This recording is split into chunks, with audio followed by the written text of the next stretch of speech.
अस्सलाम वालेकुम, मैं हूं हसनैन, आप देख रहे हैं नया पाकिस्तान। इस वक्त मैं सुप्रीम कोर्ट में मौजूद हूं। क्या समझते हैं, क्या फ़ैसला आएगा और क्या दलाइल पेश हुए?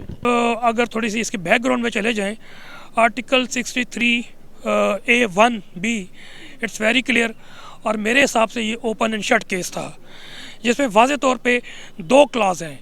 कि पहले क्लॉज में ये है कि जब कोई इलेक्शन होगा तो पार्लिमानी पार्टी का जो लीडर होगा उसकी डायरेक्शन में तमाम मेंबर्स वोट कास्ट करेंगे।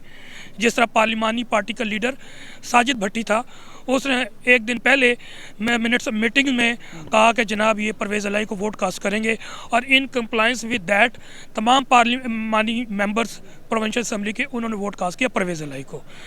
उसके बाद लिखा हुआ कि अगर वो डायरेक्शन की वायलेशन करते हैं तो फिर वो कंप्लेंट करेगा। जहन में आता है कि party head when he will come into action, parliamentary party का जो लीडर है वो कंप्लेंट करेगा पार्टी हेड को कि ये जो डिसीडेंट हुए हैं और इनके खिलाफ प्रोसीडिंग करे, और फिर वो लिखेगा कंसर्न अथॉरिटी को, इलेक्शन कमीशन को कि जनाब इनको डिसक्वालीफाई। ये पॉइंट ऑफ लॉ है। एक और बात मैं समझाना चाहता हूँ, ये कहते हैं पार्टी हेड का डिसीजन होना चाहिए।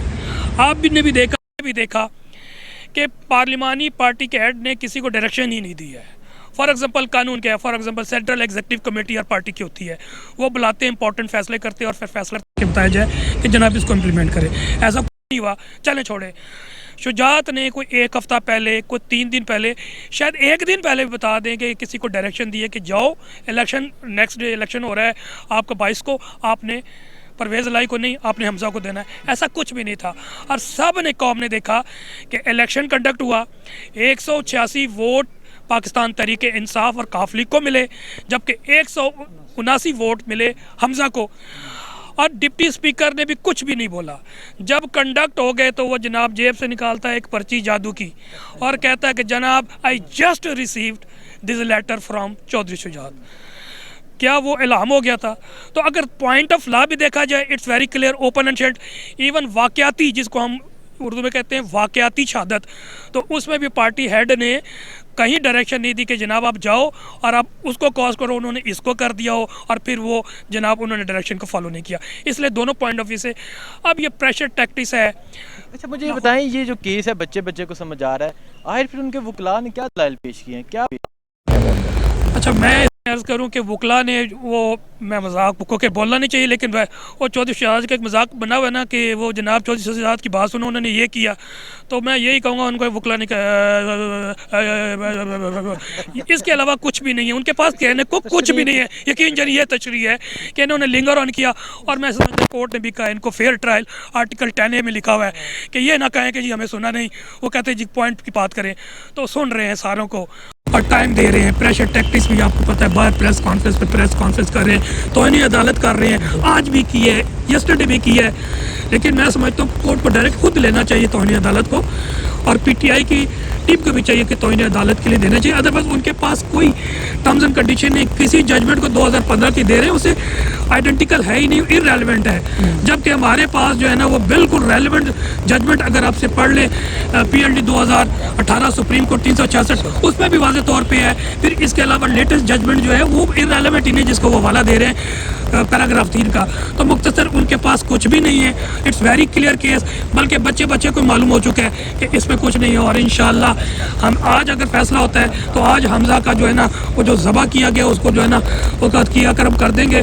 अदरवाइज़ इंशाअल्लाह कल अगर डेट दे देते हैं लार्जर बेंच को तो कल डिसाइड हो जाएगा इंशाअल्लाह। पाकिस्तान तहरीक इंसाफ दोबारा से काफ लीग के साथ पंजाब असम्बली की, पंजाब हुकूमत बनाएगी, और इंशाअल्लाह फिर हमारे पास आप यूँ कह लें कि स्टीयरिंग पोजीशन होगी। और जब स्टीयरिंग पोजीशन है फिर हमारे पास है कि हम वफाक में कब तक इनको अल्टीमेटम देते हैं कि आप डिज़ोल्व करें, हमारे पास हुकूमत। ठीक है, अच्छा मुझे ये बताएं, आप लीगल पॉइंट ऑफ व्यू से ये बताएं, ये कन्फर्म है हमजा शहबाज साहब वज़ीर आला नहीं रहेंगे और परवेज़ इलाही वज़ीर आला आएंगे? ये 200% कन्फर्म ये है कि जब आपको पता है इस वक्त भी वो गैर आइनी चीफ मिनिस्टर है, हाई कोर्ट ने भी उसको डिक्लेयर किया था कि वो अनकॉन्स्टिट्यूशनल चीफ मिनिस्टर है, लेकिन in the interest of justice, जिसे नज़रिया ज़रूरत का नाम दिया जाता है, इसको चलाया गया। सुप्रीम कोर्ट में भी आए, सुप्रीम कोर्ट ने भी इसके खिलाफ फैसला दिया कि जनाब ये गैर आइनी है, लेकिन क्योंकि हमारे पास कोई मैकेनिज्म नहीं, अगर इसको हटाएंगे तो क्या होगा, इसलिए कॉन्स्टिट्यूशनल क्राइसिस से बचने के लिए नज़रिया ज़रूरत को इस्तेमाल किया, इंटरिम तौर पर दिया। अगर अब ये जो 23 को ये गए हैं, 22 की रात को, और 23 को फैसला हुआ, उसमें भी ट्रस्टी डिक्लेयर किया गया है कि ये ट्रस्टी वज़ीर आला है। It means he has no power to जो है ना गवर्न हुकूमत पंजाब इन फुल। आसिफ अली जरदारी साहब फैसले से कुछ देर कबल दुबई चले जाते हैं, क्या समझते हैं, क्या उन्होंने इस पीटीएम की पीठ में छुरा घूमा है, क्या किया उन्होंने? 100% आपने बात ही कर दी है। मुख्तसर ये कि आसिफ जरदारी, लोग कहते हैं ना कि एक जरदारी सब पे भारी, बिल्कुल गलत है। आसिफ जरदारी सियासतदान ही नहीं है। अगर 2018 का 8 का इलेक्शन पाकिस्तान पीपल्स पार्टी ने जीता था, उसकी एक ही वजह थी और वो ये थी कि बेनज़ीर भुट्टो शहीद हुई थी, हमदर्दी के वोट मिल गए, उन्होंने किस तरह हुकूमत बना ली। लेकिन आसिफ जरदारी एक नौसरबाज और फ्राडिया आदमी है, जिसकी वजह से पाकिस्तान पीपल्स पार्टी जो वफाक की पार्टी थी, हर सूबे में उसकी रिप्रेजेंटेशन थी। अब वो सिमट के सिर्फ अंदरून सिंध रहेगी यार, मैं समझता हूँ वो भी इस्टेब्लिशमेंट के बदौलत वो अंदरून सिंध, अदरवाइज वहाँ भी मैंडेट उनका ख़त्म हो चुका है। सेकंड ये है कि अब उसने जो घसीटना था शहबाज शरीफ ने, अब शहबाज शरीफ के बजाय जरदारी पूरी मुस्लिम लीग बल्कि नून मीम शीन तीनों को घसीट रहा है और नून लीग को ख़त्म कर दिया। इन नटशल कि नून लीग के पास वो पसली नहीं है कि अकेला आप इलेक्शन लड़ सके पाकिस्तानी तहरीक इंसाफ को, बल्कि पीडीएम मिल भी जाए तो इलेक्शन करा ले तो इंशाल्लाह 2/3 मेजॉरिटी खान साहब की होगी। बहुत शुक्रिया। वालेकुम अस्सलाम। सर बताएं, सवाल आपके सामने है, क्या कहना मैं चाहिए? सर आपको बताऊंगा कि मैं तकरीबन 50 साल मेरी एज हो गई है, मैंने पहले कभी नहीं सुना कि बंदा अपने आप को वोट दे सकता या नहीं दे सकता। जो परवेज़ इलाही साहब हैं, ये काफ़ी लीग के थे, वो कैंडिडेट भी हैं और वो अपने आप को वोट नहीं दे रहे, और उसके बाकी जितने 10 वोट हैं वो अपनी पार्टी को दे रहे हैं, पीटीआई को नहीं दे रहे। ये बात यहाँ तक आगे कासिम सूरी वाली जो रूलिंग थी जो उसने दी थी, वो वोट कंसीडर हुए थे जी। उस वक्त वोट कंसीडर हो गए और ये इम्पोर्टेड हुकूमत हम पूरे पाकिस्तान में मुसल्लत की गई।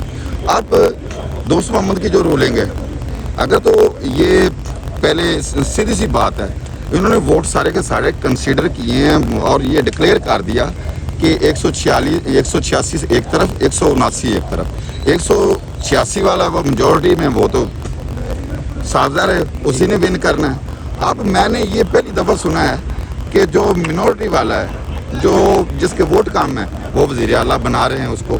तो ये हैरानगी वाली बात है। जो सुप्रीम कोर्ट ने पहले कासिम सूरी वाली रूलिंग दी है, अगर उसको देखते हैं तो फिर जो फैसला सूरी वाला था वो फिर अगर ये गलत है तो इन्होंने जो दोस्त मोहम्मद सूरी ने दी है, दोस्त मोहम्मद मज़ारी वाली जो है, ये गलत है तो फिर हुकूमत गई परवेज़ मुशर्रफ दूसरे की हमजा शहबाज की, और अगर वो गलत है तो फिर हुकूमत गई वफाक की। तो मसला ये है कि अब हर बंदा समझ गया है कि क्या हो रहा है, किसी को समझाने की ज़रूरत नहीं। आज तो बच्चे से पूछे ना, बच्चे को पता है कि क्या हो रहा है। ये जो पीछे ताकते हैं वो काम करें। जरदारी का सुने, कभी इंडिया के जहाज़ इधर पाकिस्तान में होते हैं, आप फ्यूल भरवाने के लिए इधर कराची में उतरते हैं, इधर से डॉलर लेके जाते हैं, मुल्क को दिवालियापन की तरफ लेके जा रहे हैं। जरदारी क्यों भाग गया? जरदारी अपने जो डॉलर इकट्ठे किए ना बाहर से लिए, वो ठिकाने लगाने के लिए किया है, और इसमें भागने वाली कोई बात नहीं। और इंशाल्लाह तो जो फैसला है वो सुप्रीम कोर्ट भी समझती है, दूसरे भी समझते हैं। लार्जर बेंच जो बनाने का मकसद है ना, वो सिर्फ लिंगर ऑन करने का है, ठीक है, सिर्फ ये लंबा करना चाहते हैं ताकि किस तरह। और दूसरा जो मेन मकसद है इनका, जो ये प्रेस कॉन्फ्रेंस अदालत उज़्मा के खिलाफ कर रहे हैं, वो प्रोपेगेंडा है, इंतशार फैलाने के लिए, फसाद बर्पा करने के लिए। लेकिन हम सारे वकला कम्युनिटी सुप्रीम कोर्ट के साथ खड़ी है, हम जस्टिस के साथ खड़े हैं, हम इस अदारे के साथ खड़े हैं। हमने हर तरह से सुप्रीम कोर्ट का दिफा करना है। जो फैसला देंगे वो हम मानो तन से पूरी पाकिस्तानी कौम और अदलिया का हम डिफेंस करेंगे, और इंशाल्लाह 2007 में भी किया था, अभी वकला बरादरी के साथ।